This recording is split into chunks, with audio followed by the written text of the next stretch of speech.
El tema del día en La tribu, la tribu, la tribu. Hoy en el tema del día, invitado especial Héctor Lindo Fuentes. Él es historiador, es miembro de la Academia Salvadoreña de la Historia.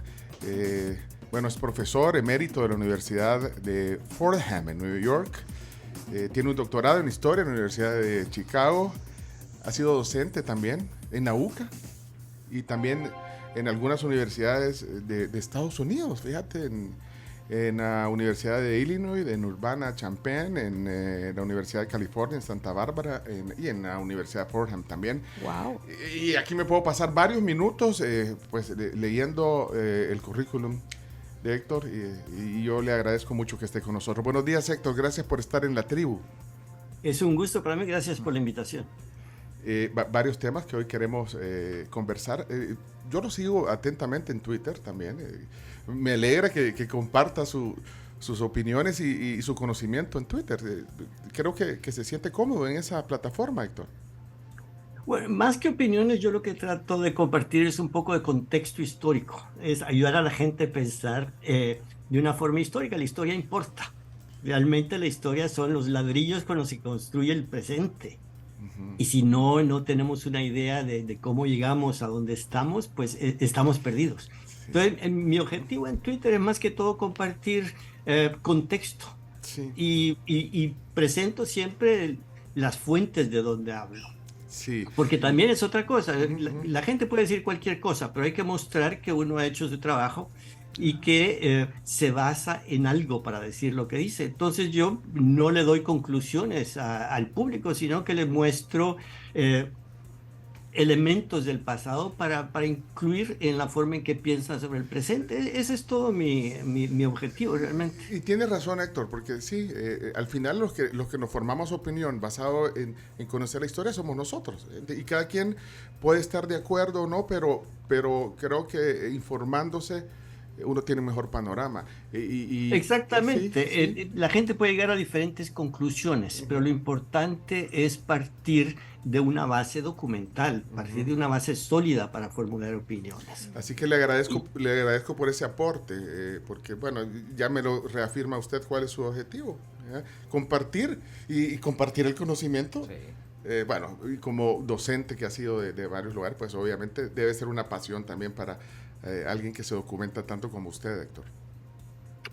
Sí, realmente es algo que pues le he dedicado mi vida, ¿no? Por algo es, y ahora que estoy jubilado pues tengo más tiempo para estar leyendo periódicos viejos, estar investigando en mi base de datos. Pues es una forma de contribuir, pero también porque me interesa, porque es algo que me apasiona. Sí, y de hecho... O sea que es un placer hacerlo. Bueno, y ahora en la radio y en las plataformas digitales, y hay muchos jóvenes también que oyen que tienen que conocer de la historia. Y bueno, nosotros nos incluimos, vea, Chino, también. Hay que sí. conocer, hay que aprender. Y vos cuando hagas tu examen, cuando te hagas salvadoreño, tenés que... Sí. Tengo que estar preparadísimo para no fallar en ninguna respuesta. Sí. Y aprovecho para hacerle, la promoción a la cuenta de Twitter, es @Héctor_L_F, si quieres seguir la cuenta de Héctor. Pero hablando de esto, ¿debe la historia entonces contextualizarse con la realidad que se vive? ¿En qué ayuda a entender los hechos, los sucesos del pasado? Hay aquella frase que creo que debe cobrar vida aquí, que aplica que el pueblo que olvida su historia está condenado a repetirla. Pero entonces ayuda a entender lo actual, la realidad que se vive, conocer la historia. Más que ayuda, yo creo que es indispensable.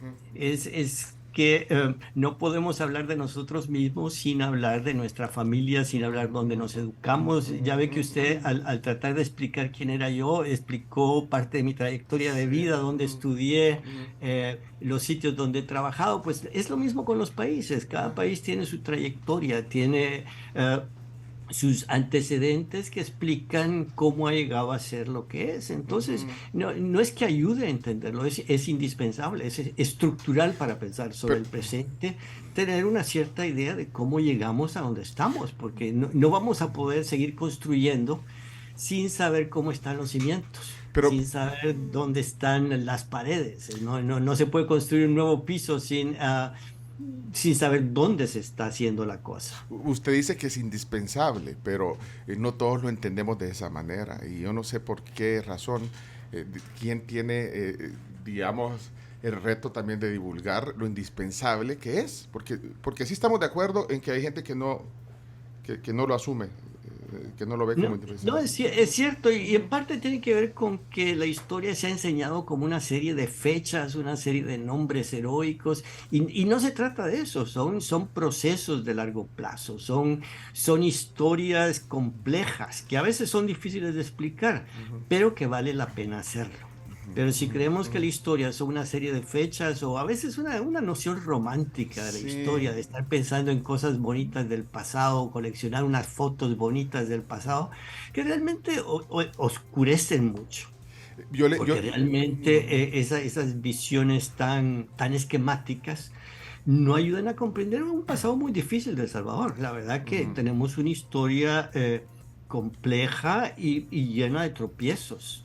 yo Y le, si creemos que la historia es algo bonito, es algo de nostalgia, pues estamos perdiendo de vista para que la estudiamos. yo se lo decía, digamos, quiénes son los responsables de dar eso, porque vaya, nosotros que somos de otra generación, vaya, con el chino, yo no sé vos en Argentina, chino, pero vaya, en mis tiempos estudiantiles, colegiales, no, era como algo, Una carga era. una carga, ¿eh? Y ahora veo a mi hijo, bueno, y aquí tenemos dos, generación X, Carms, Camila, que ya me van a contar cómo lo hacían, pero veo a mi hijo, por ejemplo, o sea, cómo se apasionaron, porque yo no sé si los formadores se encargaron de que fuera, De vender bien la historia, de digamos. vender bien la historia y conocerla, porque vaya, a mí me pasó con la matemática, porque los maestros que yo tuve en matemáticas, y voy a darle créditos a mi liceo salvadoreño, los profesores que yo tuve en matemática me hicieron entenderla y que no fuera una carga. Pero en historia, bueno, es más, yo creo que no había ni historia, idioma nacional y ahí de pasadita, ¿verdad? Hasta Talacatl nos ponían ahí. En la historia. Sí, era muy limitado. En sociales lo miraba. Sí, sí, en sociales. perdón, en sociales, pero vaya. Pero entonces creo que ha cambiado. ¿Usted cree que ha cambiado en el pensum? Porque desde pequeños, de jóvenes, debe de inculcarse este tema. ¿Cree que ha cambiado un poco en positivo? Pues no estoy seguro realmente. Pues siempre hay esfuerzos por introducir en los libros de texto el material, pero todo tiene que ver cómo se enseña. Como usted dice, muchas veces un maestro puede transmitir ese entusiasmo, ese interés y esa relevancia. Yo creo que la tarea que me he puesto yo un poco es mostrar lo relevante que es la historia. Por eso tengo un canal en YouTube también y hago lo de Twitter, porque es una forma de demostrar que importa. Pero sí, yo no creo además que sea solo cuestión de la escuela. También es cuestión de los programas de radio como el suyo. Y es cuestión de los periódicos. Y es cuestión de que en la discusión política se tome en cuenta de dónde venimos, que todo es muy presentista. Y yo creo que es un error y nos lleva a cometer más errores. Porque no es solo cuestión de los errores del momento, sino que son los errores que se continúan cometiendo. ¿Cuáles cree usted que son los principales problemas históricos que hereda El Salvador desde la estructura de su fundación como Estado en el siglo XIX y que explican de alguna forma la situación actual? Bueno, a partir también de algunas conclusiones de su libro Weak Foundations. ¿Cree que hay problemas históricos heredados? Sí, hay problemas históricos recurrentes y que tienen mucho que ver también con el problema del crecimiento económico. Le voy a dar un ejemplo que es algo que discuten mucho los teóricos. Es el papel de la seguridad jurídica en el crecimiento económico. Historiadores y economistas coinciden en que la seguridad jurídica y el Estado de Derecho son elementos claves para que prospere la economía por muchos motivos, en parte porque facilita la toma de decisiones. Ahora nosotros estamos en un país donde el Estado de Derecho no necesariamente se ha respetado uniformemente a través del tiempo. Se han hecho cambios de leyes arbitrarios, se respetan las leyes, se respetan las constituciones, se pasan por la borda las normas. Y eso es algo que hemos visto pues desde que comenzó la República. Durante el siglo XIX, numerosos golpes de Estado, cambios arbitrarios a la Constitución. En el siglo XX, dictaduras, esfuerzos de reelección violando la Constitución. Todo esto crea una inseguridad jurídica que tiene un efecto muy negativo sobre las inversiones. Ese es un ejemplo. Otro ejemplo más es el propósito de la cosa pública. El pensar, como se ha pensado a veces, que si se toma en cuenta simplemente el crecimiento económico y la situación económica de las clases altas, eso va a redundar directamente en beneficio de la gran mayoría de la población. Pues no ha sido así. Hay que tener en cuenta la importancia de, por ejemplo, la educación de la gran mayoría de la población. La mejor política económica que puede haber es darle educación a la gran mayoría de la población, educación de calidad. Y no solo darle educación, sino que darle una educación que luego se pueda usar para avanzar económicamente. Pero cuando usted tiene, por ejemplo, sistemas políticos en que para avanzar económicamente lo más importante es ser miembro de un partido oficial, tener amigos en el gobierno, usar vínculos familiares, entonces la educación tiene mucho menos valor. Entonces, eso me regresa a este tema de la importancia de las instituciones del Estado de Derecho, que permiten que haya una verdadera meritocracia, que la gente sepa que lo que hace va a redundar en su propio beneficio. Interesante, ¿verdad? Que la relación del Estado de Derecho y la institución o la institucionalidad con el crecimiento económico, pero a veces no se hace esa relación directa, pero bueno, entonces hay que ver, ahí está, ver las fuentes, la historia, los ejercicios que se han hecho en el pasado. Entonces, ahí podríamos concluir de que estamos sin avanzar. Digo, porque dice Héctor, vaya, que debería ser la principal política pública la educación, pero es que eso que usted está diciendo, ¿desde cuándo no lo oímos? La educación tiene que ser el pilar, la educación, pero como que se sabe, pero no tiene que ver con la ejecución de esto, Héctor. Sí, y además es un compromiso que tiene que ser continuo. No es algo que pueda depender de un partido o de otro, ese debe ser un compromiso nacional. Es más, es algo que deberíamos de exigir todos los salvadoreños. Parte del problema no está solamente en lo que hacen las autoridades, sino también lo que exige la población. Y yo creo que ahí también hay mucho trabajo por andar, mucho trabajo por hacer, en una mejor metáfora, porque no siempre los salvadoreños exigimos ese Estado de Derecho, exigimos esa seguridad jurídica, tenemos ese compromiso con las instituciones democráticas y castigamos a quienes no cumplan con su compromiso de respetar la institucionalidad democrática. Entonces, ciertamente yo tengo mis quejas con la élite gobernante de todos los periodos, de todos los tiempos, pero también creo que hay que concientizar a la mayoría de la población que realmente no hay que buscar soluciones momentáneas a problemas urgentes, sino que hay que tener compromisos de largo plazo, plazo con las cosas que realmente funcionan. Y de las cosas que realmente funcionan es tener ese compromiso con la institucionalidad democrática y con el Estado de Derecho. Y le voy a dar un ejemplo. A la hora de tomar decisiones serias, graves, de problemas complejos, pues es muy importante que la sociedad lo discuta y que lo discuta en base a información fidedigna. Entonces, la transparencia de los órganos del Estado es crucial. Y la creación de espacios donde pueda haber un debate y en que no se castiguen las opiniones contradictorias, es decir, donde haya un debate abierto, respetuoso, que permita evaluar todas las aristas de problemas complejos y evitar cometer grandes errores. Y a lo largo del siglo XX y a lo largo del siglo XXI tenemos numerosos ejemplos de decisiones precipitadas que luego tienen efectos contraproducentes. Perdón, ¿y dónde debería generarse ese debate?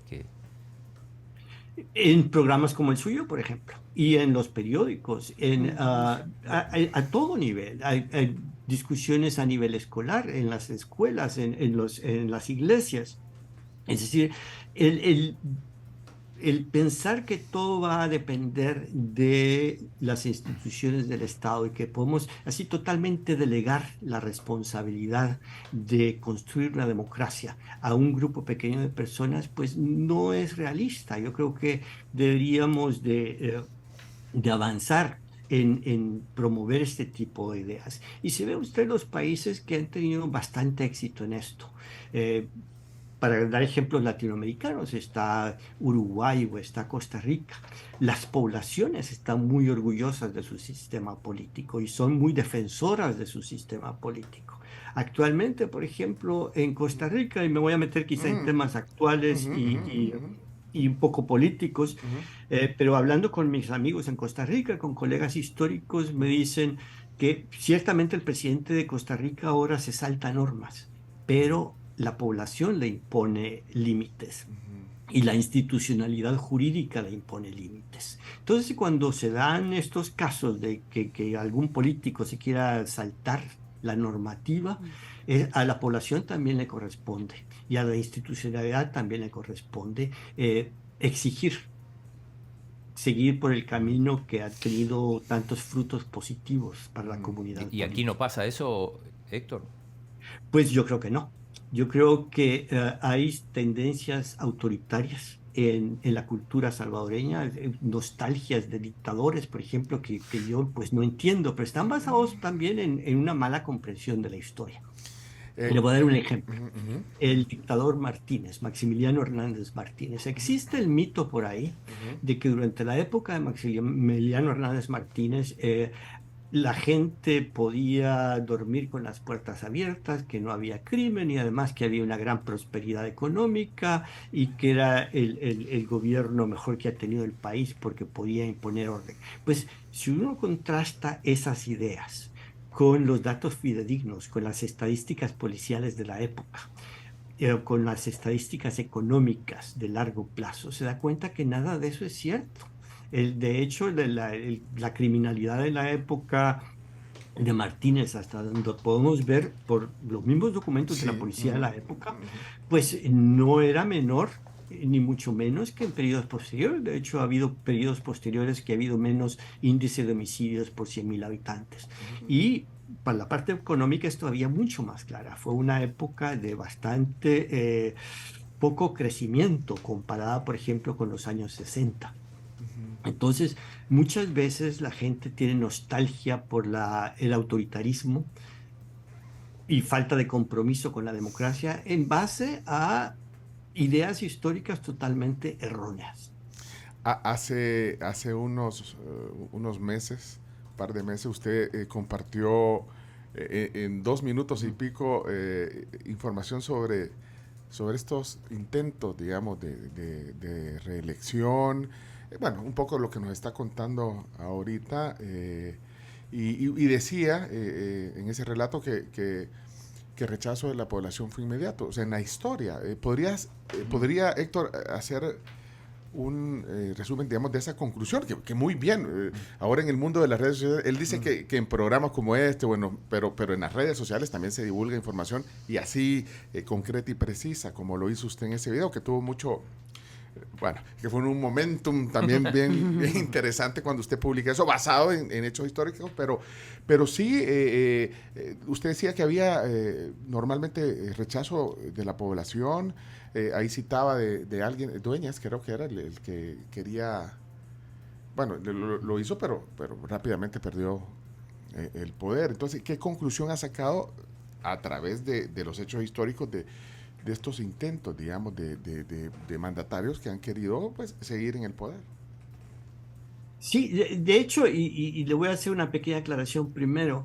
A mí me pone un poco incómodo estos videos de 2 minutos Sí, porque un me poco. obligan a simplificar mucho. Sí, sí, sí. Pero veo que tienen bastante resonancia, Sí, entonces yo creo que es una invitación para seguir explorando el tema sí, como sí. usted bien ha hecho ahora. Y es todo lo que quiero hacer. Y en mi canal de YouTube sí tengo Videos largos. conferencias mucho más detalladas sobre Sí. el tema y que muestro mucho más documentos. Pero no, yo le quiero decir también que abonando al tiempo, ahora esta generación quieren las cosas muy inmediatas. 2 minutos es mucho para ellos. 2 minutos ya, o sea, dicen que muy largo. que tenés que capturar la atención en 15 segundos, si no ya, siguiente Que si no video. lo pasan. Ajá. Si no lo pasa, pero vaya, eso es una cosa, y lo que dice Héctor está bien, porque vaya, por lo menos eso hace capturar la atención sobre el tema, y ya puedo ir al canal de YouTube, A la versión larga. a la versión larga donde está, o sea, si te interesa, pero yo creo que es una forma de capturar la atención de estos temas, pero Exactamente, Sí, pero sí, yo sí. creo que es una forma de capturar la atención, que es una invitación para seguir explorando. Pero entonces exploremos un poco de ese. Ahora no le voy a dar 2 minutos. Podemos hablar un poquito más de esas conclusiones bueno, incluso ahí habla del general Francisco Menéndez, ¿verdad? Que, bueno, él de hecho le puso un candado grande al tema de la reelección. Exactamente, Sí, sí, la sí, Constitución de Francisco Menéndez expone de una manera muy clara los límites que debe de haber en los periodos presidenciales y ponía esta restricción de que no se podía reelegir inmediatamente. Pero claro, sucesivamente muchos presidentes trataron de saltarse eso y algunos llegaron más lejos que otros, pero en general esa posición de reelección podría haber tenido éxito en muy corto plazo, pero ya en el mediano plazo se generaba muy fuerte rechazo de la población y siempre fue así. Los intentos durante el siglo XX de presidentes que querían reelegirse fueron varios. Algunos llegaron más lejos que otros. El que llegó más lejos fue Quiñones, que era un político muy hábil. Él había creado su propio periódico para promover sus ideas. Él fue el que creó la Radio Nacional, pero a la Radio Nacional, por ejemplo, le puso AQM. Sus O sea, que iniciales. así como la radio YSS o YSU. Sí, eran las iniciales del Sí. presidente, claro. Sus propias iniciales. El señor tenía también su ego bastante bien alimentado, pero lo que voy es que él trataba de usar los medios de comunicación más avanzados de la época.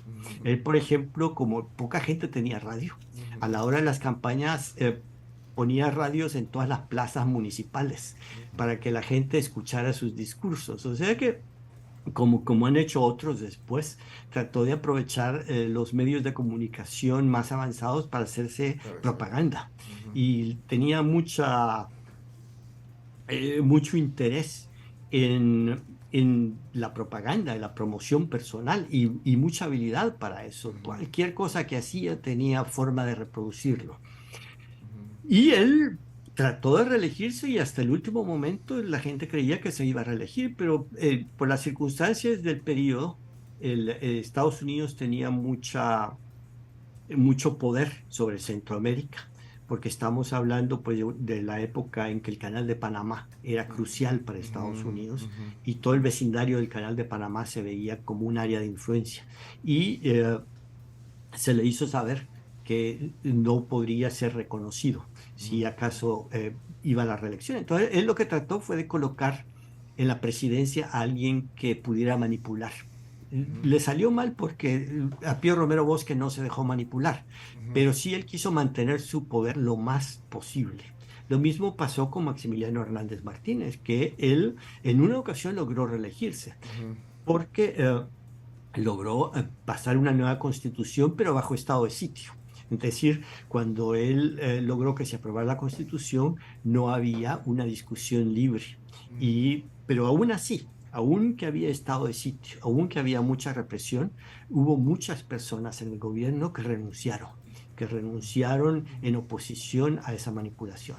Y cuando intentó reelegirse por segunda vez, entonces ya el descontento fue generalizado. Y hubo una huelga de brazos caídos que prácticamente paralizó al país. Sí. Ya que esas tendencias a la reelección siempre terminan tropezándose con un rechazo popular, ya sea en el corto plazo o en el mediano plazo. Pero seguro, por lo menos eso es lo que ha ocurrido en el pasado. Eso es lo que la historia dice, ¿no? Y de hecho me llama la atención, usted cita que la mitad de los presidentes de inicios del siglo, de 1900 hasta 1939 querían bueno, querían o contemplaron la reelección. Entonces, eso también es no sé, es un deseo cuando llegas al poder de seguir. Sí, efectivamente, sí, es que el problema es que el poder es intoxicante. Sí. La gente quiere continuar con el poder, están rodeados de gente que les dice que sí a todas las ocurrencias de la persona con poder. Pues es bonito, tienen respeto o por lo menos apariencia de respeto para dónde van. Entonces, hay mucha gente que le resulta difícil. Es por eso que todas las constituciones ponen límites Pero, al poder. Pero mire, si lo traspolamos, bueno, estamos hablando ahorita de la historia de nuestro país, pero si lo traspolamos a Centroamérica, a América Latina, bueno, a Europa, a Estados Unidos, bueno, de hecho Estados Unidos está bien claro, bueno, te puedes reelegir una vez. Pero eso es una característica, según su conocimiento de nuestros países, o es algo que esa tentación que dice el chino del poder y que les gusta, es algo generalizado, digamos. No, es totalmente generalizado, es algo de la naturaleza humana realmente. Esa famosa frase de que el poder corrompe y el poder absoluto corrompe absolutamente es de un inglés, Lord Acton. Pero es por eso entonces que se han desarrollado sistemas políticos que tratan de poner el límite al poder de cualquier gobernante. Ya no tenemos reyes, sino que tenemos sistemas políticos basados en constituciones que ponen las reglas del juego. La idea de la separación de tres poderes del Estado que sirven de contrapeso los unos a los otros es en parte para limitar el poder de cualquier unidad del Estado y particularmente del Ejecutivo. Y también la idea de elecciones recurrentes es toda una forma de que haya un sistema de rendir cuentas y que la gente que no se haya desempeñado bien, que se la pueda sacar del trabajo. Entonces es por eso que es tan importante tener un compromiso con la Constitución. Es tan importante que la población exija que esas reglas del juego que impone la Constitución, que busca imponer límites a que nadie tenga un excesivo poder, que se cumplan. Héctor, hablabas de casos pasados de intentos de reelección o de reelecciones que se habían conseguido. ¿En qué momento se empieza a resquebrajar esa relación? Porque en principio quien logra una reelección es porque tiene el apoyo popular, pero ¿cómo se pierde eso? Bueno, es que los apoyos populares manufacturados son frágiles y con frecuencia esos apoyos populares tan grandes son producto en parte de manipulación de la información.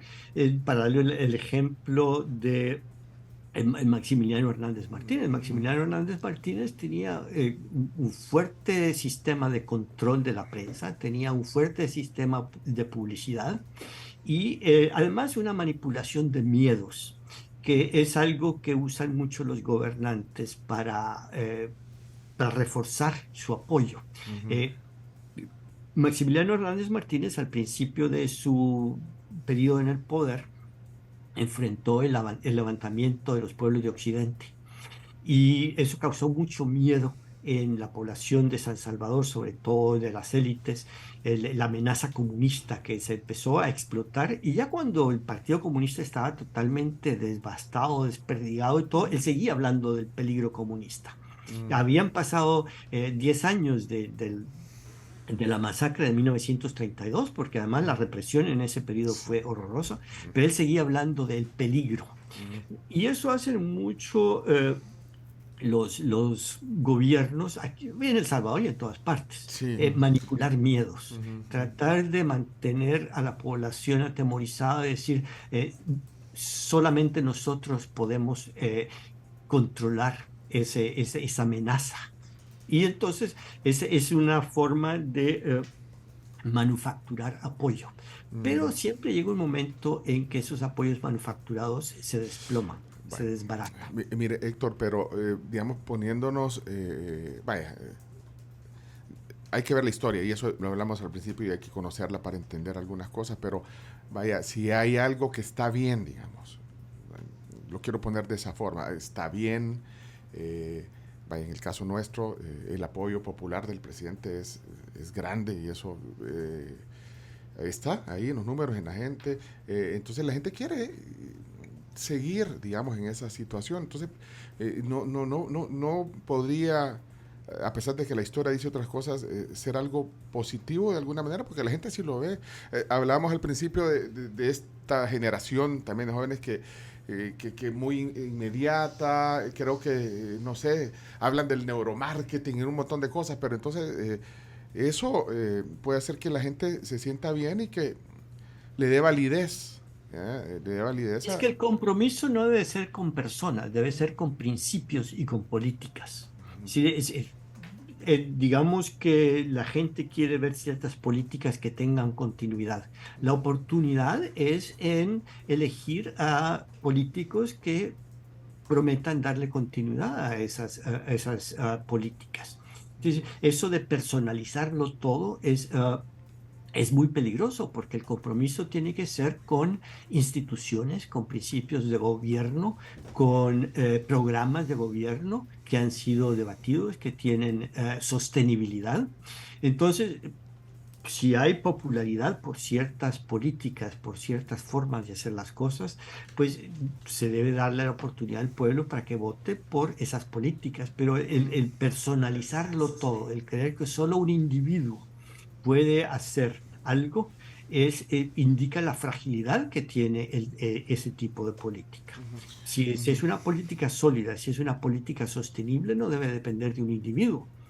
Debe depender del apoyo popular, debe depender de estructuras políticas sostenibles que saquen adelante esas políticas. Entonces, para mí ese argumento es bastante débil de la popularidad de un individuo como que es lo único que va a garantizar la persistencia de políticas que puedan tener un efecto positivo. Además, es importante pensar a la hora de políticas que sean sostenibles. Un político debería de pensar en esto.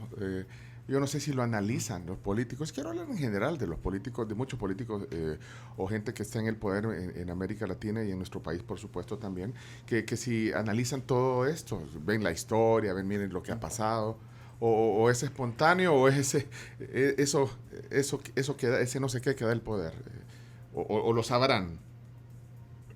Pues mire, a veces creen que no los va a afectar, pero los afecta. Esa vulnerabilidad al atractivo del poder, a la intoxicación del poder, eso está en todos los seres humanos. Y uno se debe de examinar a sí mismo de cuántas veces ha caído ante la alabanza, el halago, la admiración. Pues es muy fácil que eso le guste a uno y que uno le quiera dar continuidad. Entonces hay que tener madurez. Y muchas veces la gente que busca la prominencia política termina en burbujas de gente que los alaba, de gente que dice que todo lo que deciden es correcto. Y no sé, si yo a veces leo las redes sociales, Sí, usted sabe que sí, estoy activo en sí, Twitter, sí. y veo a veces respuestas de la población a políticos que son hasta humillantes de su servilismo, de alabanzas totalmente desmedidas, que no dejan de parecerme desagradables. Sí. Héctor, entonces, como hemos mencionado, digamos, esa década de los 40, ¿podría decirnos qué ha cambiado históricamente en la gente de los 40, de los años 40 al presente? Bueno, una de las cosas que ha cambiado muchísimo es la forma de comunicación. Esta Sí. presencia de las redes sociales donde la comunicación se mueve tan rápidamente y además tan sin filtros, que Sí, cualquiera puede decir cualquier cosa pero, y se le da credibilidad a cualquier cosa. pero, Y por otro lado, también ha habido cambios positivos. Si usted ve a principios del siglo XX, El Salvador era un país de analfabetas, de gente donde la principal causa de muerte era el paludismo, por la falta de salubridad de las ciudades. Ha habido cambios Sí, positivos. a eso No me estamos refería igual. yo en el bienestar de la gente, pues, o sea, en el bienestar de las sociedades, en el Sí, avance. sí, no es lo mismo ahora que Sí, antes. sí. Ahora usted no ve personas descalzas en las calles. Hay un mayor nivel de salud, la esperanza de vida es mayor, pero la desigualdad, por ejemplo, sigue siendo muy severa. Hay mucho por caminar en el sentido de la salud pública, en el sentido de la educación también. Para mí es uno de los problemas Y, graves. La vivienda también, hay mucho por caminar. Y hay un caso muy nuevo, algo que es muy nuevo en la sociedad salvadoreña, que es esa dependencia de las remesas. Ahora las remesas, que son como el 25% del PIB, eh, hacen un poco el papel de lo que debería de hacer el Estado. Es un colchón de seguridad para muchas familias. Y eso lo ven algunos gobernantes como un alivio y como una razón para ser irresponsables y dejar de hacer las cosas que deberían de hacer. mire, esto me lleva también a lo que estábamos hablando, la relación de la economía con estos temas también, bueno, el Estado de Derecho y otras cosas. Eh, que si tiene algo que ver el tema de, digamos, del poder económico, decían la oligarquía, no sé si ese término está bien adecuado aquí, pero basada en la agricultura. Y si eso ha sido parte del problema en el bienestar económico, es decir, bueno, primero era el añil, después, no sé, el algodón, el café, Azúcar. el azúcar, ahora el azúcar, toda esa, digamos, eh, Pues mire, actividad económica basada en esto, en la agricultura, en lo agrícola. mire, ahí hay un contraejemplo claro, Ujú, que es el de Costa Rica. ujú, Costa Rica tenía teóricamente la misma base económica que El Salvador, se desarrolló también a base de la apicultura, ujú, con una diferencia tremenda, ujú, que es que se basaba en la pequeña propiedad. Entonces el poder estaba mucho más ujú, distribuido. Entonces ujú, eso ujú, los obligaba ujú, a hacer más compromisos unos grupos con ujú, los otros. ujú. Y eventualmente, estoy simplificando Sí, sí, tremendamente esto, sí, sí, sí. lleva a un sistema político más acostumbrado al compromiso, más acostumbrado a respetar reglas. Ujú, Entonces, no solamente el hecho de cuál es la actividad económica, sino que cómo se lleva a cabo la actividad económica. Por ejemplo, en El Salvador y en Guatemala, ujú, cuando empezó el café y también en la época del añil, había sistemas de trabajo en que a la gente se le obligaba a trabajar, los mandamientos, por ujú, ejemplo, ujú, en Guatemala. Y eso llevó a la creación de estructuras estatales para imponer la obligación de trabajar de parte del Estado. ujú, Entonces se crea una relación entre los que mandan y los que obedecen. ujú, La obligación del Estado era hacer cumplir las reglas para que avanzara el cultivo del café y forzar a la gente a trabajar. Entonces eso creó una dinámica muy diferente. Pero estas tremendas desigualdades de gente ujú, que por su poder económico también es víctima de la seducción del poder, eso lo vemos ahora. Mire, ujú, y para dar un ejemplo muy contemporáneo, Elon Musk, ujú, una ujú. persona pues con tremendo éxito Sí. económico, pero que muchas veces empieza a opinar sobre todo. Él cree que sabe de todo, porque esa arrogancia que da el Ujú, poder económico y eso de estar rodeado de gente que le dice a uno que todo lo que hace y piensa es correcto, pues, hace perder perspectiva. sí. Entonces, es esa seducción del poder también va con el poder económico. El poder económico que por eso le decía, pero si eso cambió, porque es que hasta había un dicho, ustedes no deben de haber escuchado eso, niñas, de las 14 familias, ¿vea? Que eran las que Cómo tenían, no. digamos, Sí. Cómo no, el poder, que eran el familias no por eso, entonces, caficultoras y todo. empresariales, grupos que tenían el poder.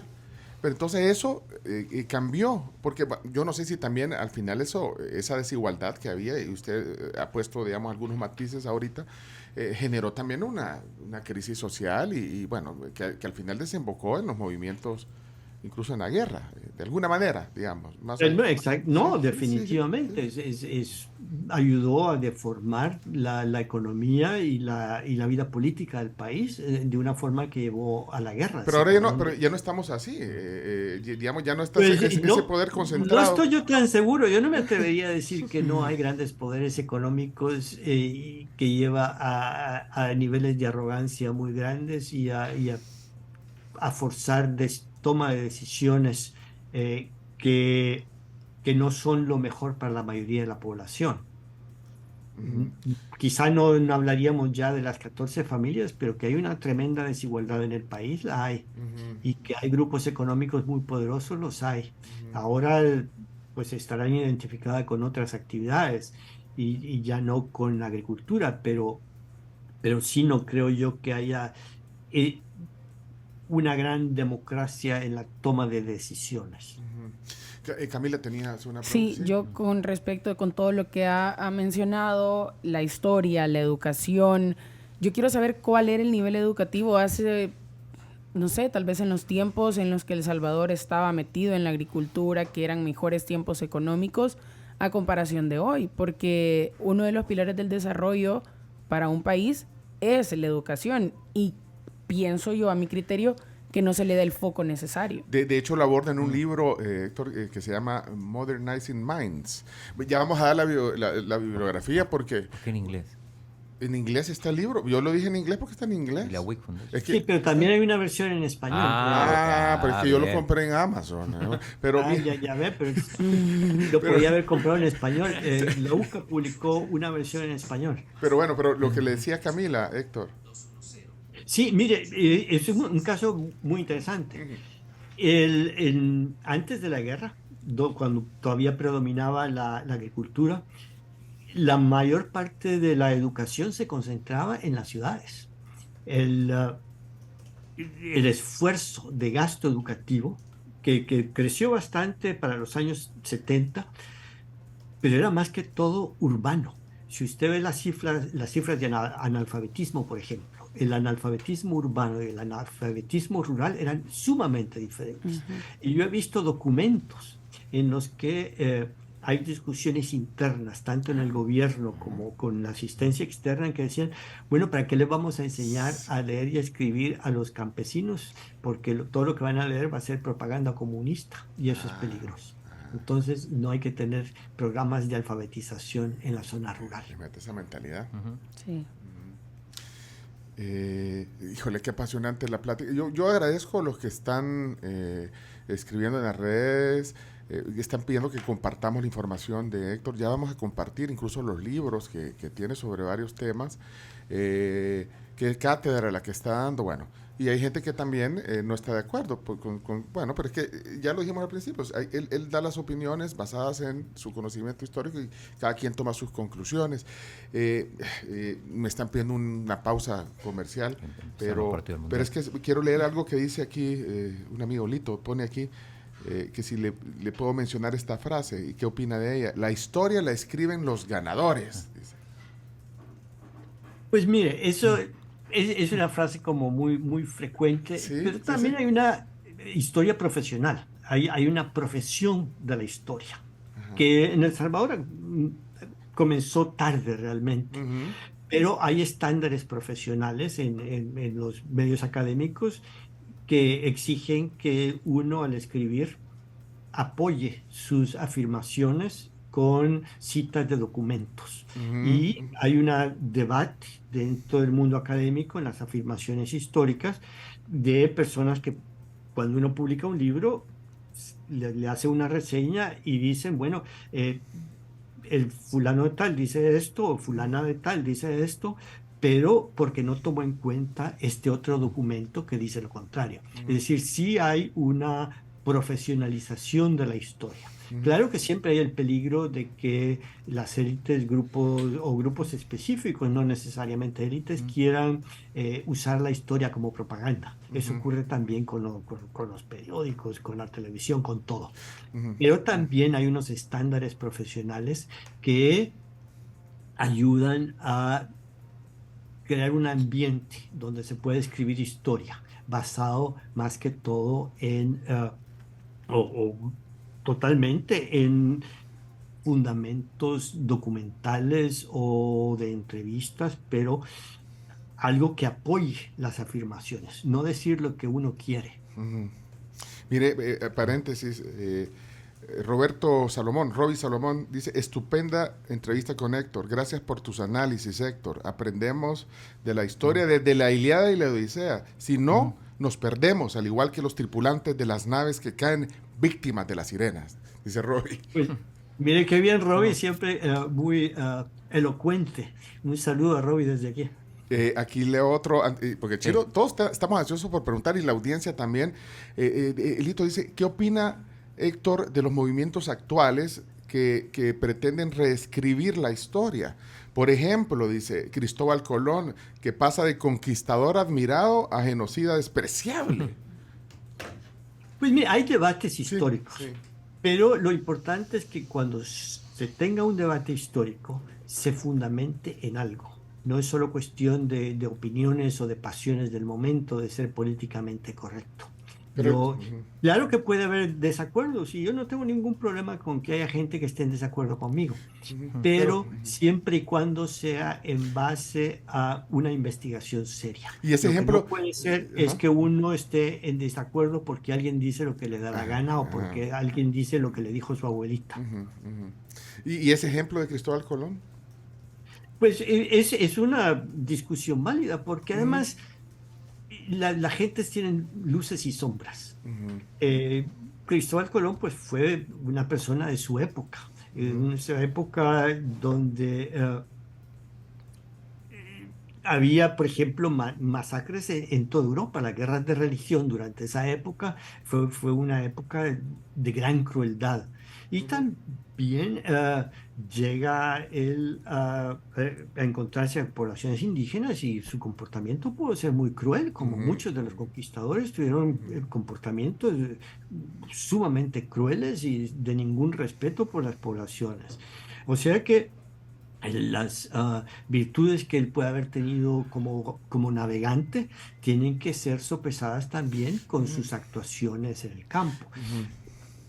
O sea, es eso de endiosar a la gente o convertirlas en monstruos totales, no es algo con lo que yo esté totalmente de acuerdo, porque los seres humanos tienen luces y sombras, algunos peores que otros, y eso es cierto.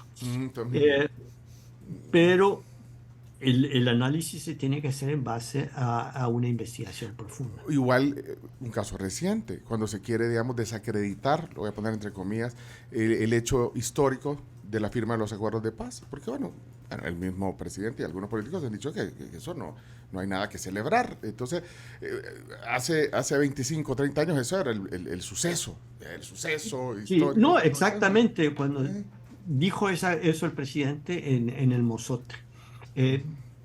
Yo escribí una carta y conseguí que académicos de todo el mundo la firmaran protestando por esa afirmación que me pareció totalmente irresponsable. Sí le debo decir que me enojé cuando escuché eso, porque es una historia, pues es una lectura muy poco sostenible de lo que ocurrió. Entonces escribí una carta y la pueden encontrar en internet, me imagino, que firmaron además académicos de todo el mundo. Pero ese mensaje queda, digamos, usted dice que hay gente que dice lo que oye, o repite lo que oye, y les queda ese mensaje. Sí, los acuerdos de paz no sirvieron para nada, eso no hay nada que... es más, quitémoslo de los libros de texto. O sea, lo digo un poco en broma y en serio, pero queda ese mensaje. Sí, de los acuerdos de paz. Definitivamente, por eso es que lo que tiene que haber una reacción de la sociedad, de decir nosotros queremos saber nuestra historia, nos importa saber cuál es nuestra historia, porque es indispensable para seguir adelante. Una de mis misiones es crear esa conciencia de que a todos nos corresponde ser críticos y pensar críticamente. Ahí les compartí la carta de Héctor. La compartiste, tío. Sí. Tenemos que... Yo no sé si todavía tiene... Porque quisiera leer algunos comentarios de la gente, son valiosos. La gente quiere... están preguntando los nombres de los libros y todo, pero tenés una rapidita. Sí, tenía que ver un poco con lo que decía Lito y con lo que hablaba Héctor. La pregunta es si está bien contada la historia de El Salvador o o lo que tenemos son versiones sesgadas? Pues mire, hay gente muy profesional que escribe sobre historia de El Salvador, pero generalmente sobre temas concretos. Es muy difícil tener una historia general de El Salvador o de cualquier país, porque eso se hace después de que hay mucho trabajo sobre los diferentes periodos, sobre diferentes acontecimientos. Pero hay buenos libros de historia y hay otros menos buenos.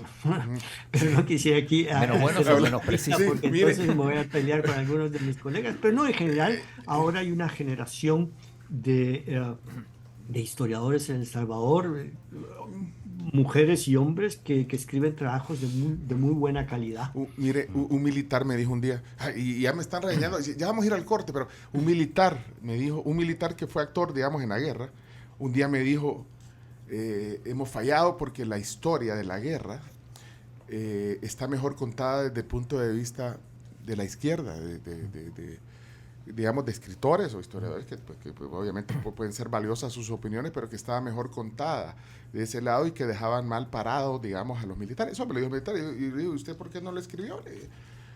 Y entonces, Los intelectuales son la mayoría de izquierda, quizá por eso, ¿no? no lo sé, y eso, que brevemente, una opinión sobre ese comentario que me dijo, bueno, que estaba mejor contada y que así le llega el mensaje de la historia, digamos, entrar a conocer un poco de detalle de la guerra. ¿Qué piensa, Héctor?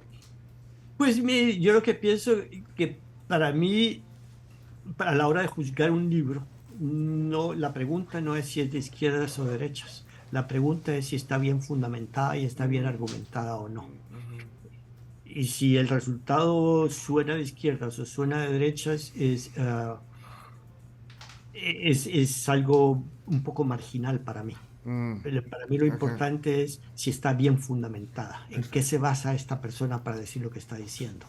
Pero ¿qué libros encuentra más? Digamos, si usted quiere bibliografía sobre la historia de la guerra en El Salvador, vamos a buscar qué encuentra más. O sea, yo estoy de acuerdo, tiene que estar bien fundamentado, tiene que ser lo menos sesgado, un relato o un libro, pero ¿qué hay más disponibilidad? Si uno quiero conocer la historia de la guerra en El Salvador, la guerra civil, ¿a dónde está? Radio Venceremos.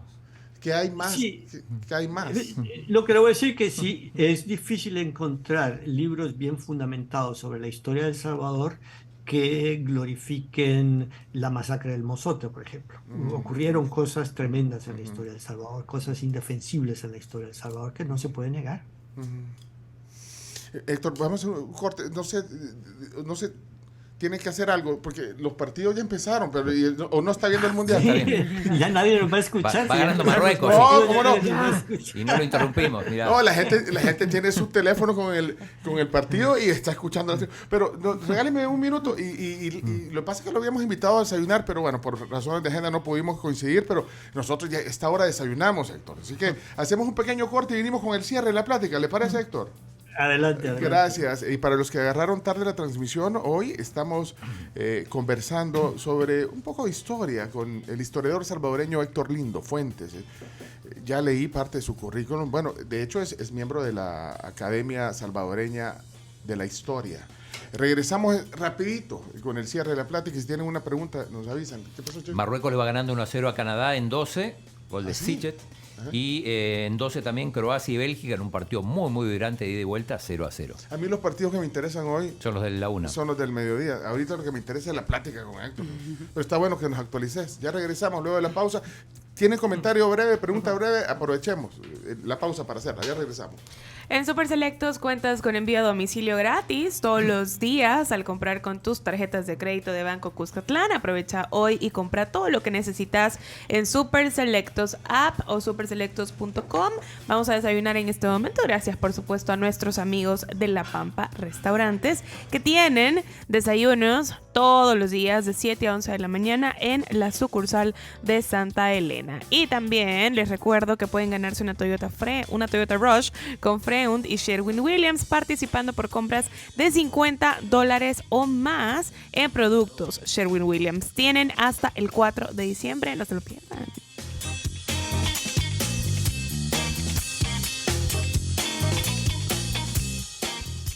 Somos la tribu FM. Me gusta lo que veo cuando visito Foodem. Eres Foodem. Son las 9 de la mañana, 13 minutos, 9:13. En Foodem cuidamos tus ojos. Recuerda nuestros horarios de temporada. Sucursales Plaza Mundo Soyapango y Plaza Mundo Apopa, abierto de lunes a sábado de 9 de la mañana a 6 de la tarde y domingo de 11 de la mañana a 3 de la tarde. Y en Flor Blanca, Soyapango, Escalón, Merliot, Lourdes, Santa Ana, Sonsonate y San Miguel, de lunes a sábado de 8 de la mañana a 5 de la tarde. Te esperamos. Señorita, ¿me puede regalar mi almuerzo? Si una Fresh hace que tu garganta se amargue, no es Fresh. Mejor prueba el nuevo Petit Fresh. Una bebida con jugo de naranja y un delicioso sabor que sí te refresca. Para animarte, nunca amargarte y sentir que este sí es Fresh. Nuevo Petit Fresh. Es refrescante, es naranja, es Petit. Pruébalo ya. Contigo tenés todo para disfrutar de todos los partidos de Qatar en tu smartphone con tu app Tigo Sports. Cómpralo en mi Tigo app por solo $4. El mejor fútbol en la red más grande. Tigo, pásate ya. Ver condiciones en tigo.com.sb. Se acerca la mejor época para regalar con las canastas de Global Alimentos. Este año te ofrecemos nuevas variedades en cajas navideñas reutilizables con marcas reconocidas y de excelente calidad al alcance de todos. Desde $6.99 hasta $26.99 y con envío gratis. ¿Qué esperas? Busca ya el regalo para tu empresa, familiares y amigos. Llámanos al 2319-1745 o chatea con nosotros al 7746-8631. Restricciones aplican.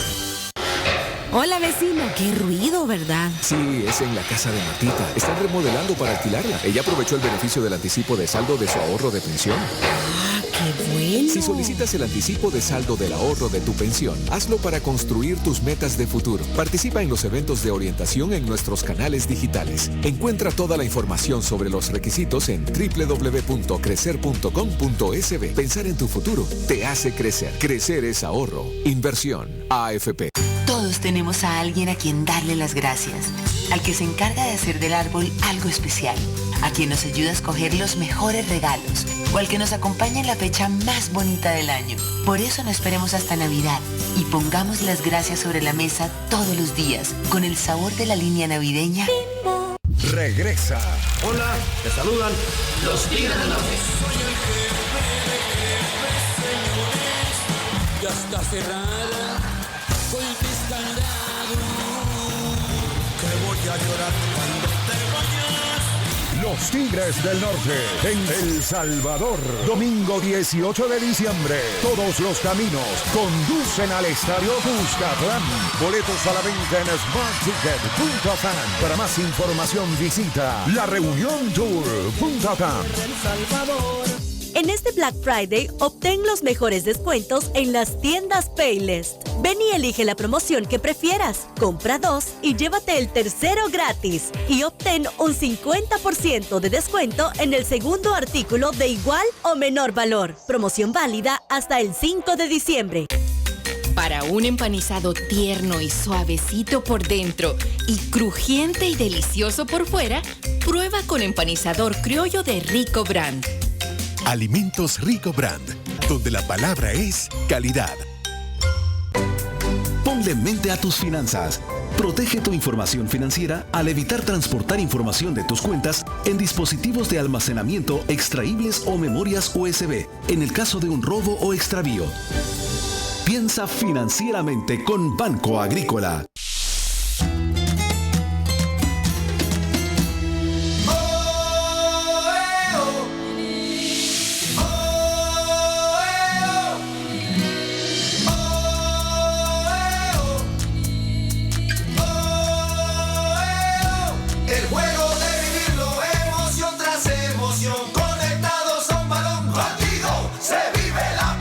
El juego comenzó,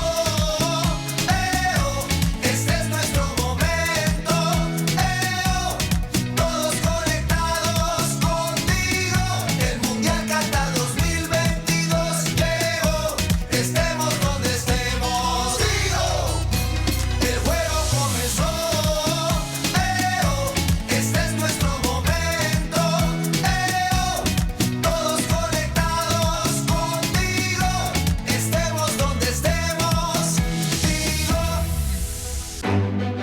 Ahora, como en todo momento, nuestra prioridad es respaldarte. Tenemos para ti planes flexibles de automóvil, con coberturas que se adaptan a tu situación y necesidades. Llámanos al 2133-9600. Te asesoraremos. ASA, el león a su lado. En esta Navidad vamos más allá de decorar un redondel. ASA, compañía de seguros, te invita a que llevemos alegría y salud a cientos de niños y familias que están luchando contra el cáncer. Donemos y salvemos vidas. Los fondos recaudados serán utilizados para quimioterapias de los pacientes de la Fundación Ayúdame a Vivir. La Navidad a su lado es mejor. Esta es una campaña solidaria de ASA, el león a su lado. Al catarro,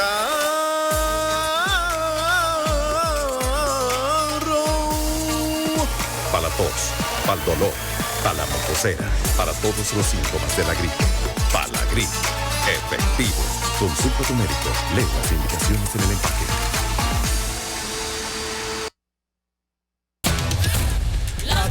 Únete a la tribu con Pencho Duque y observa la realidad con nosotros sin perder el buen humor. La tribu FM. Los desayunos de la tribu son gracias a La Pampa, el auténtico sabor de tus mañanas. Bueno, gracias, estamos de regreso ya. Último segmento ya para terminar el tema del día hoy. Carmen, ¿se iba a decirme algo antes? Sí, que tomemos una pequeñita pausa en nuestro día y disfrutemos de una rica taza de café nuestro, ideal para poder disfrutar la plática de hoy con Héctor Lindo, que se ha puesto tan interesante. Sí, bueno, para los que están conectándose por varias plataformas, de hecho les aviso que hay podcast, o sea, si no han escuchado la plática hoy completa, estará en podcast, al mediodía, en Spotify, en TuneIn, en todas las plataformas digitales también para que ustedes puedan escucharla o compartirla también. Héctor Lindo Fuentes es historiador, bueno, dije ya, bueno, es profesor emérito de varias universidades, docente, y bueno, ha escrito varios libros que ya los vamos a compartir porque la gente está preguntando mucho sobre eso. Héctor, solo para ir terminando, sí es importante, obviamente la radio también acerca mucho, o sea, yo por eso digo que la radio no se muere, porque a pesar de que tenemos tantos medios alternativos en las redes sociales, la forma también en que los más jóvenes se informan, la radio tiene esa cercanía, ese contacto, por eso somos una tribu y la gente quiere ser parte de esto y por eso que quiero poner algunos mensajes de la gente, Héctor, para darles participación también, así que voy a poner algunos antes de cerrar. Vamos a ver qué dice Buenos días, tribu. Un saludo ahí al invitado. Si leerlo es fascinante, no hombre, escucharlo te cambia la perspectiva de lo que es la historia. Buenísima conversación, saludos. Bueno, era Rafa. Aquí hay otros mensajes, vamos a ver. Buenas, tribu. En el colegio estudiamos el surgimiento de los regímenes totalitarios en la Unión Soviética, en Alemania, en Cuba, y da rabia, frustración ver que lo mismo está pasando ahorita en El Salvador, las mismas herramientas. Y Pencho, la popularidad no es excusa para pasarle encima a las leyes. Si hacemos una encuesta, le aseguro que todos estarían a favor de quitar las multas, quitar los saltos, quitar los semáforos, pero están ahí por una razón, ¿verdad? Bueno. Eso es Estado de Derecho. Saludos. Gracias. Después comenta si quiere algo sobre... aquí hay otros oyentes, vamos a tratar de darle participación a varios. Hola. Bueno. Qué bonito tema. Saluda Héctor. Felicidades al señor que estás poniendo. Fíjense que en nuestro país nunca ha sido prioridad de ningún gobierno la educación. Y serán cosas bien feas. Mejor les dan $200 como bono mensuales a los soldados, a los policías creo que más, pero a un profesor por un turno le pagan $200. Es risible, pero en El Salvador... Espérate que se quedó. Qué bonito tema. Se le cortó ahí. Saluda. Bueno, Héctor se le cortó. 7986-1635. Mira, el doctor Solano. Sí, le manda saludos. Sí, ¿qué dice el doctor Solano? Muy buenos días, amigos de la tribu. Saludos al doctor Héctor Lindo. Excelente entrevista que ilumina mucho. Y solo les pediría ahí que posteen o cómo seguir al doctor Héctor Lindo en sus redes sociales. ¿Ya está ahí? Interesante Me gusta mucho esa frase de que la historia hay que conocerla, cómo ha sido construida para poder entender este presente. Hasta luego. Gracias, doctor. Buenos días, Pencho. Una opinión ahí para el invitado. Miren, para mí la historia solo sirve para conocer el pasado, pero la historia no nos puede gobernar el presente. Cada tiempo tiene su historia. Estamos viviendo un tiempo diferente, no estamos en la ignorancia del pasado. Ahora todo el mundo se informa y creo que defender esta constitución que tenemos, hecha por corruptos y asesinos, debe ser lo más vergonzoso que puede haber. En cuanto a lo que firman los acuerdos de paz, estoy de acuerdo. No hay nada que celebrar. Esa firma debería ser firma de la vergüenza por la destrucción que trajeron ambos bandos, que deberían estar presos ambos. Firma de la vergüenza, no hay nada que celebrar. Buen día, cuídense. Gracias, José. Jorge. Gracias, don Héctor, por esa clase que acaba de dar usted ahorita aquí al aire. Nunca lo había escuchado, solo había leído por ahí un par de artículos suyos o algo suyo, pero qué honor escuchar lo que piensa y cómo lo expone don Héctor. Excelente, de veras, de verdad, gracias, repito, por la clase que acaba de dar, por la cátedra que acaba de darle a bastante gente que la necesita. Saludos, un gran abrazo y bendiciones. Muy buenos días, la tribu, definitivamente un muy buen invitado. Preguntarle al profesional don Héctor Lindo si él recomienda algún libro en particular que nos pueda servir como introducción a la historia de El Salvador. Bueno, ahí hay algunos comentarios, hay otros, pero por tiempo, bueno, ¿algún comentario, algunas opiniones de nuestros oyentes, Héctor? Bueno, el principal comentario es que me alegro que haya puesto una versión crítica para evitar que se me suba la cabeza. No. Eso de... pero ¿sabe que los ponemos? De hecho, lo voy a mostrar porque estamos en la cámara. Los ponemos como vienen. Ahí están. De hecho, ahí me han quedado algunos en verde que ya los voy a tratar de poner. Pero bueno, son las opiniones de la gente, Héctor. Pero, no, sí, yo agradezco mucho realmente. Son debates que valen la pena y pues agradezco mucho a la gente que ha sido positiva. Pero pues sí, hay que escuchar todas las voces. Así es. Quiero ver, bueno, aquí me están reclamando y el mío, ¿por qué no lo ponen? Va, Gino, pongamos Ponelo. Si todavía hay negacionistas de que la Tierra es redonda, ¿cómo no vamos a tener negacionistas de la historia? Pero no hay salvación con la historia, no se puede huir. O aprendemos o la repetimos.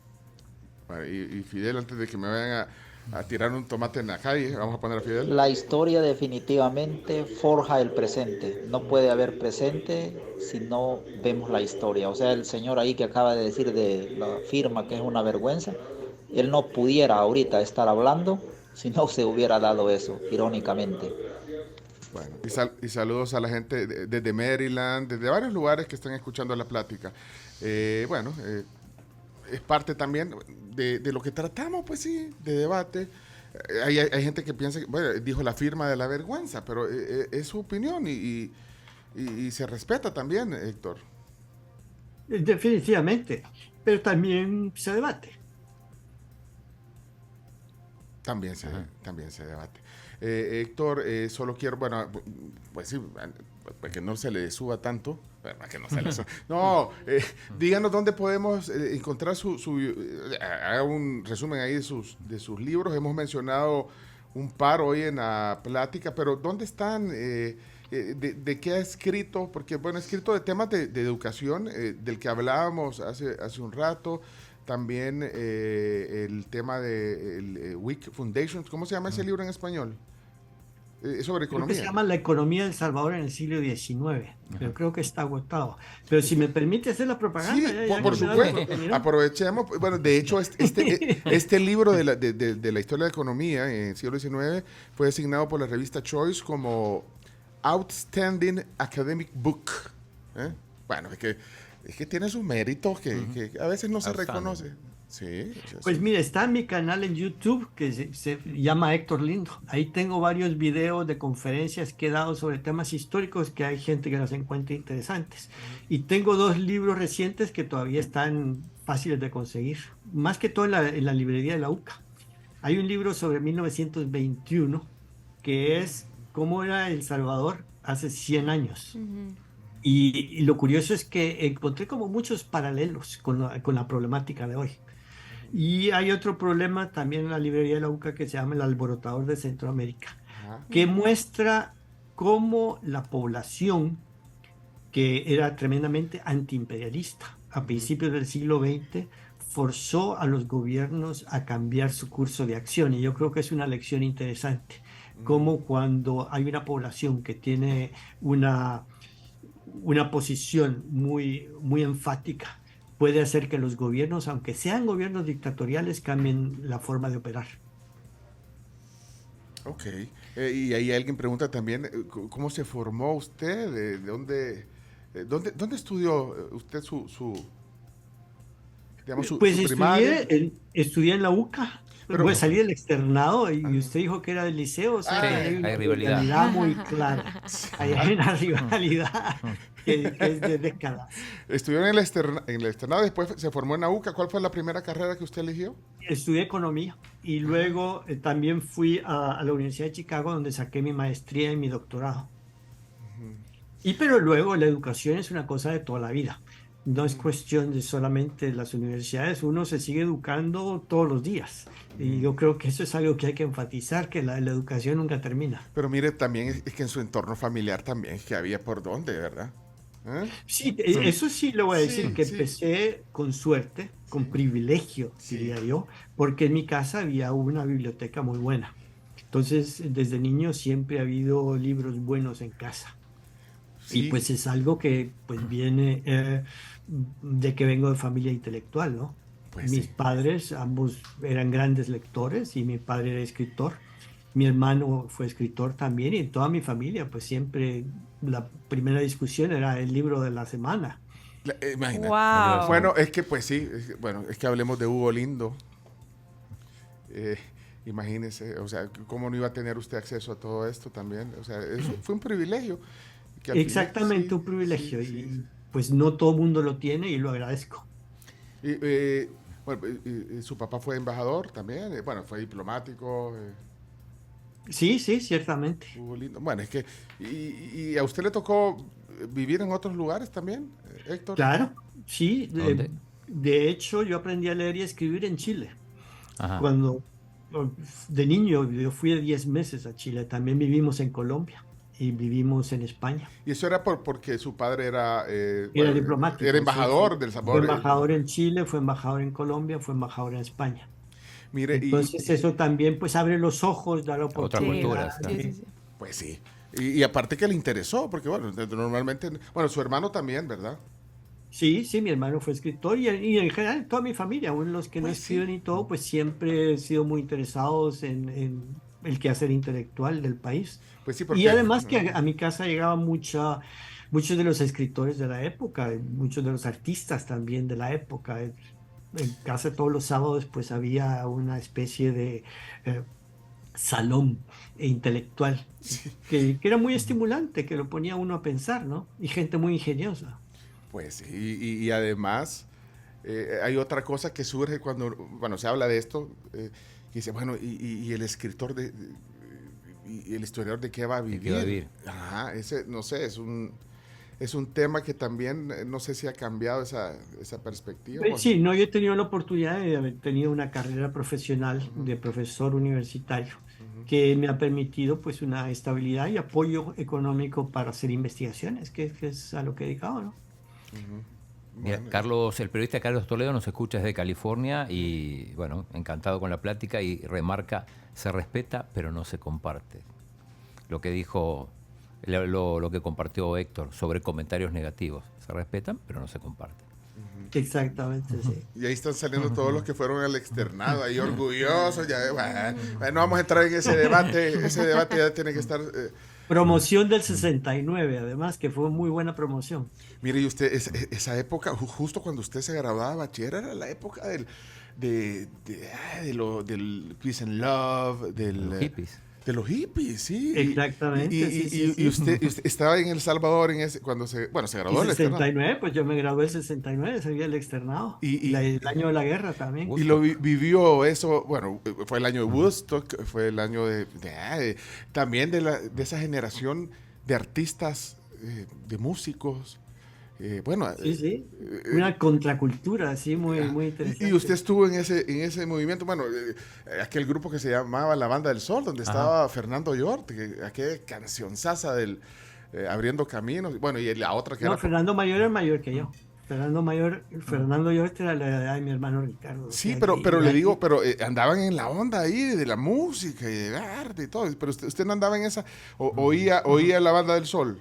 Y yo fumaba cosas y esas cosas. No, yo no. O sea, por ahí va la pregunta, creo yo. Era rebelde. Era rebelde. No, fue una época muy interesante y pues no voy a comentar nada sobre lo que no haya apoyo documental. Sí, no hay apoyo documental. No había Instagram ni TikTok para poner la historia no colocaban fotos en Twitter. ¿Y le gusta el rock de ese tiempo? Pues más o menos, yo nunca he sido muy musical, le voy a decir. Ay, ahí pues, ya ve, usted tiene... No, y ahí sí, porque la gente del externado no es muy musical, los del liceo tal vez. Los del liceo sí, por eso le dije al principio, usted tan con sus libros allá atrás y yo tan con mis discos allá atrás. Cada quien con lo suyo. Y deporte menos, entonces. Y deportes menos, Héctor. ¿Y por qué lo etiquetaron? Deportes menos, pero eso es cuestión de familia. Mi papá era muy antideporte, no sé por qué, eso sí fue una... Pero sí, mi hermano menor sí le gusta mucho el fútbol. Pero él es seguidor del Real Madrid, como vivimos en Madrid. Pero ese es es seguidor del Madrid. Sí, pero vos lo querés etiquetar. Es que no, hay una etiqueta de los intelectuales que no les gusta el deporte. O sea, y no es muy precisa, la verdad. Sí. Tengo muchos colegas que son muy gustosos del deporte, pero yo tiendo a inclinarme por todo lo que sea aburrido. Si es aburrido, Mil gracias, de verdad, por la plática, Héctor. Ojalá un día pueda venir a desayunar con nosotros. Hoy estamos, usando la tecnología de la mejor manera, por supuesto. Yo siento como que si estamos frente a frente, pero ojalá un día nos veamos aquí y sigamos hablando de estos temas. Oye, y disculpas a los oyentes que les dejé ahí los mensajes. Voy a poner este último de Alexander para terminar. Hola, buenos días, la tribu. Felicidades por tan excelente invitado. Es sumamente necesario conocer nuestra historia. Una pregunta para él. Tal vez nos puede ayudar a ilustrar con algún tipo de información o literatura que tenga relación con la música. Ahí está. Hay muy poca información sobre la música. Yo colecto, discos, vinilos y otros formatos. Ese de lo mío, mira, ese de lo mío. Música nacional.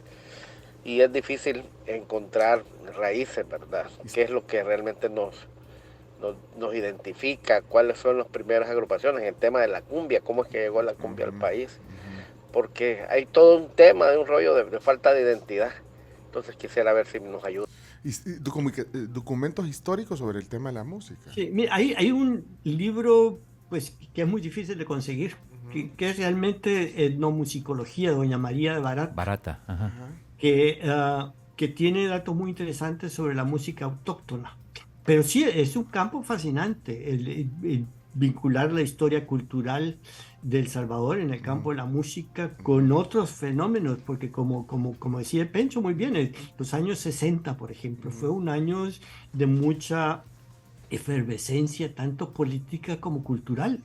Fernando Llort, por ejemplo, los grupos de rock, el bachillerato en artes. Todo eso formaba parte de una forma de hacer las cosas que hay que comprender mejor, que nos ayuda a entender la problemática del periodo, que no todo es política, pero también hay expresiones culturales que están vinculados con las transformaciones sociales. Bueno, Héctor, gracias por el tiempo, de verdad, muy amable. Y ahí lo seguimos viendo en su Twitter. Síganlo, ahí comparte. Y en YouTube también el canal. Y el canal de YouTube. Gracias, Héctor, por esta más de una hora platicando con usted y nos veremos pronto. Yo me quedo con no lo había mostrado en la cámara, el disco. Ahora, esto es lo que yo aprecio. Estos son mis documentos. Es más, voy a poner uno aquí, pero no cabe en la computadora poner este. Ahí si tiene algún disco que le sobró por ahí me avisa, pues yo los colecciono. Gracias, Héctor. Hasta pronto. Con gusto, hasta la próxima. Un gusto. Esta plática estará completa en unos minutos más en podcast a través de nuestras plataformas digitales, en Spotify, en TuneIn, Apple Podcast, Google Podcast, que es una plataforma excelente también. Y bueno, los que oyen los podcasts de la tribu y les salió hoy ahí en